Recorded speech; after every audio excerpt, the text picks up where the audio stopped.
家好，歡迎收睇積積嘅分享影片。今日想同大家介紹一本係比較特別嘅玩偶勾織書啊。咁我哋見到個封面就大概估到啦。其實呢一本書教大家嘅公仔呢，四肢甚或乎頭部呢都係可以轉動嘅。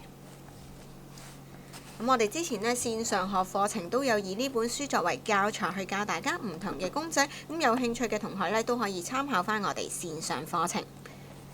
咁今次嘅作品呢，好多唔同嘅類別啦，包括雀仔啦、兔兔、熊仔。咁最受同學歡迎嘅呢，就係呢隻熊貓。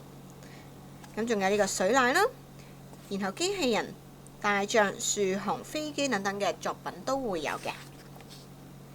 咁至於可以轉動嘅部分呢，我哋就可以睇翻文字介紹呢度啦。咁例如呢隻雀仔呢，就係頭部可以喐動嘅。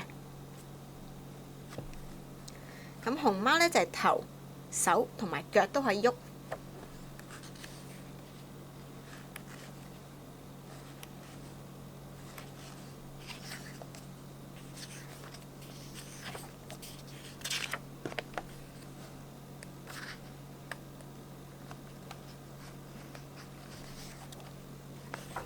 咁需要用到嘅配件呢，就係呢一個啦。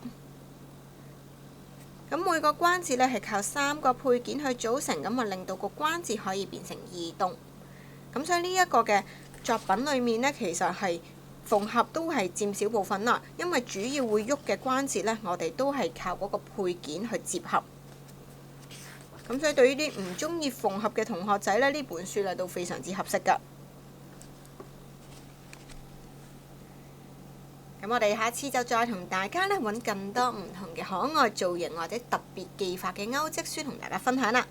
咁我哋下次見，拜拜。